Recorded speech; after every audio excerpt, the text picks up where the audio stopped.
பெரியாழ்வார் திருமொழியில் முதல் 10 முதல் திருமொழியில் 6ஆம் பாசுரம். கையும் காலும் நிமிர்த்து கடார நீர் பைய ஆட்டி பசுஞ்சிறு மஞ்சளால் ஐயனா வழித்தாளுக்கு அங்காந்திட வையம் ஏழும் கண்டாள் பிள்ளை வாயுளே. இப்போ இதுக்குள்ள அர்த்தம் பார்க்கலாம்.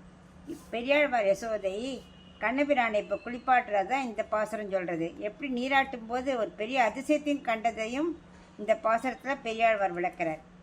என்னன்னாக்க, கண்ணனோட திருக்கைகளையும் திருவடிகளையும் நல்லா நீட்டி பெரிய பாத்திரத்தில் மிதமான வெந்நீர் வைத்து மெதுவாக குளிப்பாட்டி பசுமையான சிறிய மஞ்சளால் திருமேனிக்கு அப்படியே தடவினானாம்.